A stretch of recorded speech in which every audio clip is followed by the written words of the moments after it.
이 새벽에도 하나님의 은혜가 우리 성도님들과 함께 하시기를 주의 이름으로 축복합니다. 혹시 염려할 일이 있으십니까? 다행입니다. 얼굴을 다 뵈니까 염려할 일이 전혀 없으신 것 같습니다. 프랑스의 황제였던 나폴레옹이 어떤 사람이 이러한 질문을 나폴레옹에게 했다고 합니다. 당신의 일생 중에 가장 무섭다고 여긴 때는 어느 때입니까? 라고 물었을 때에 나폴레옹은 이렇게 답을 합니다. 이 나폴레옹이 일주일에 한 번씩 미용실이 아니죠. 그다음 이제 이발사가 와가지고 자신의 면도를 도와주고 머리를 정리해 주었다고 합니다. 매주 한 번씩 그 사람이 올 때마다 자기는 두려움에 떨었다고 합니다. 왜냐? 이 사람이 면도칼로 자기를 죽이지 않을까. 이처럼 이렇게 높은 지위에 있던 사람도 두려움이 있었고 걱정이 있었고 어려움이 있었다라는 모습을 보여줍니다. 우리가 살아가면서 걱정하는 것 중에 하나는 내가 가진 것이 부족하지 않을까 하는 것입니다. 돈이나 시간이나 재능과 능력 무엇이든 부족하면 불안해집니다. 저도 학교를 다닐 때에 시험 기간에 공부를 다 하지 않았는데 시험 시간이 다가오면 불안합니다. 그리고 하루하루를 살아갈 때 우리들은 불안과 엄습에 살아갈 때가 많이 있습니다. 하지만 오늘 본문에서 예수님은 우리에게 놀라운 말씀을 하십니다. 너희가 먹을 것을 주라. 오늘 종이가 안 나갔죠? 네, 까먹으셨나 봅니다. 토요일 담당하시는 분께서. 내일 종이를 인쇄해서 주일 것까지 같이 놔달라고 말씀을 드릴게요. 그래서 내일 꼭 가져가시기 바랍니다. 그래서 오늘 말씀의 제목은 앞에 적혀 있는 것처럼 너희가 먹을 것을 주라입니다.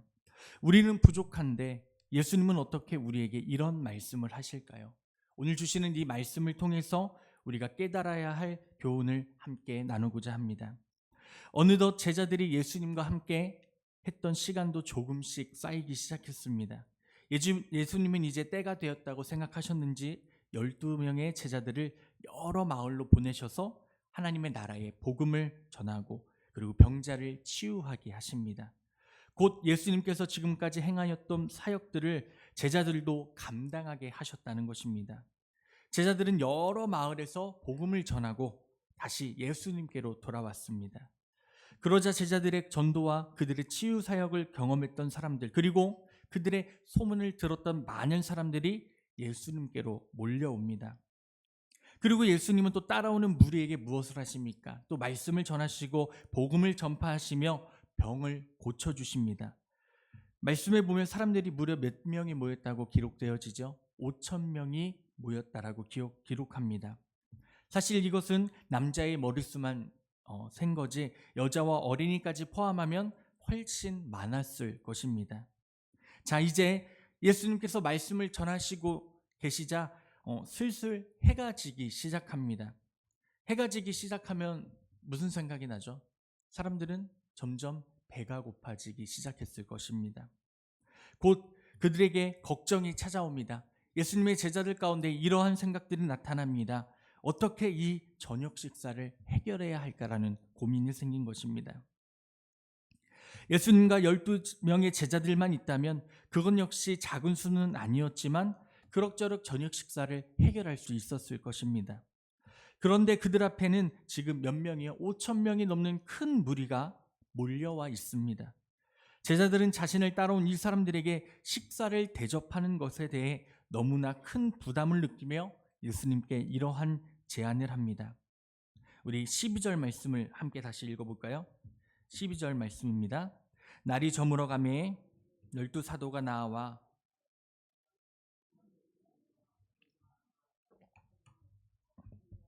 먹을 것을 얻게 하소서.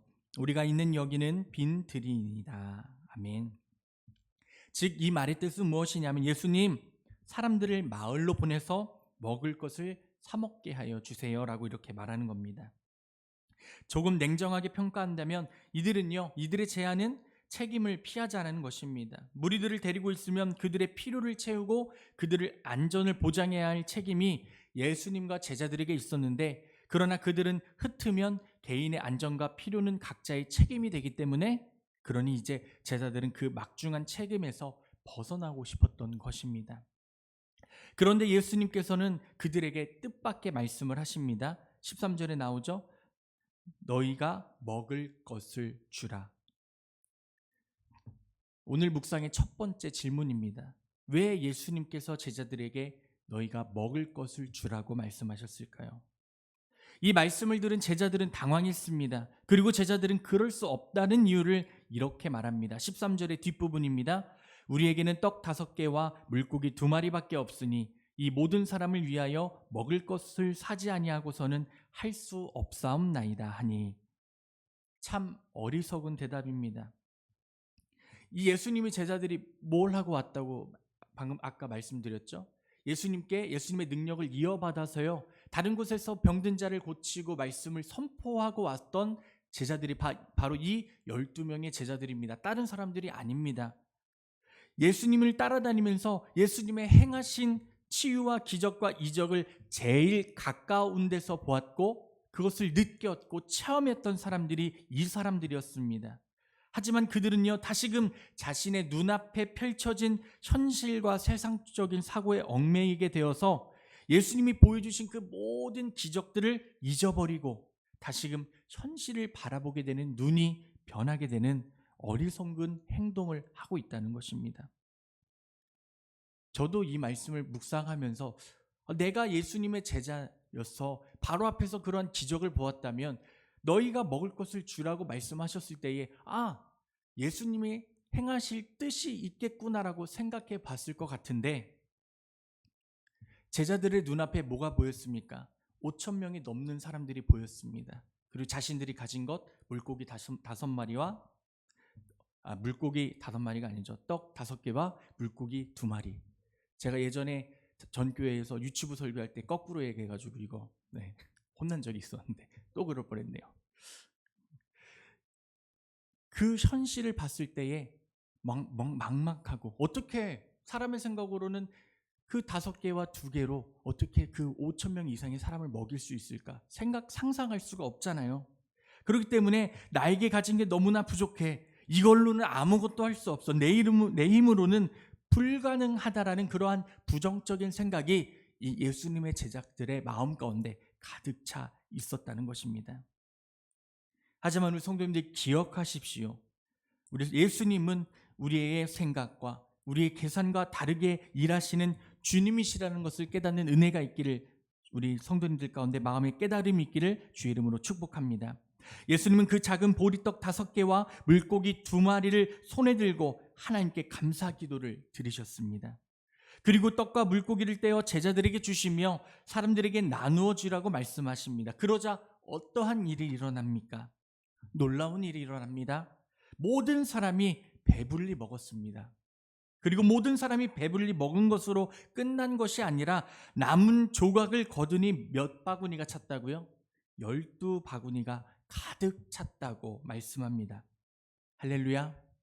이것이 예수님은 우리가 세상적으로 판단하고 생각하는 틀을 깨시는 분이라는 것을 우리가 기억할 수 있다는 것입니다.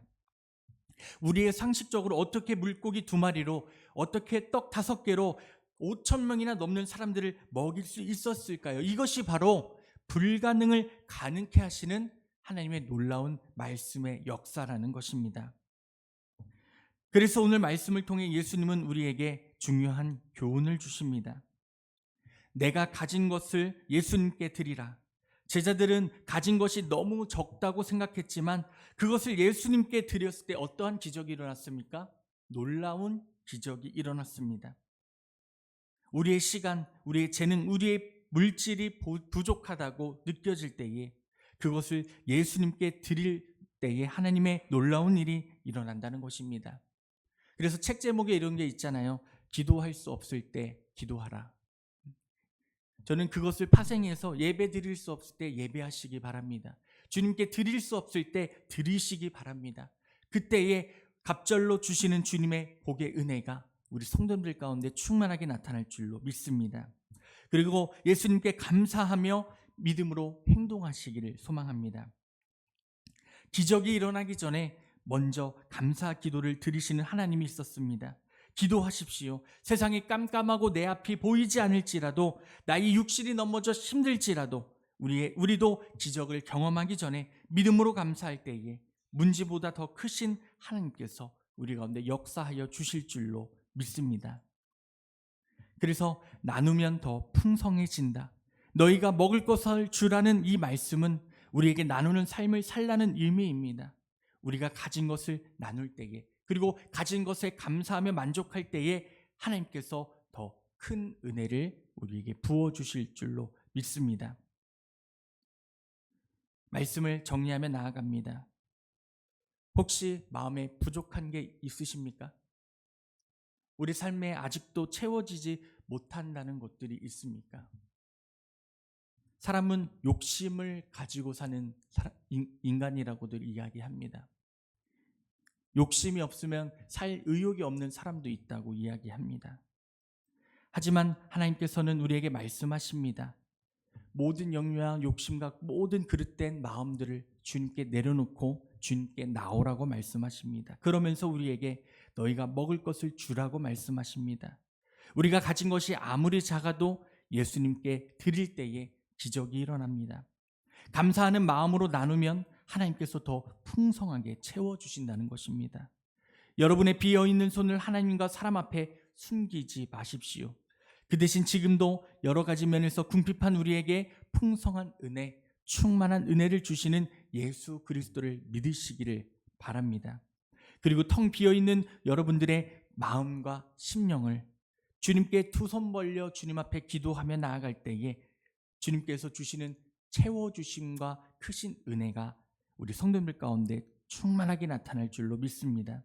우리에게 비록 지금 아무것도 없지만 지금도 여러분 성도님들 곁에 계셔서 항상 우리를 안아주시고 풍성한 은혜를 부어주시는 주님이 함께 하신다는 것을 꼭 믿으시기를 바랍니다.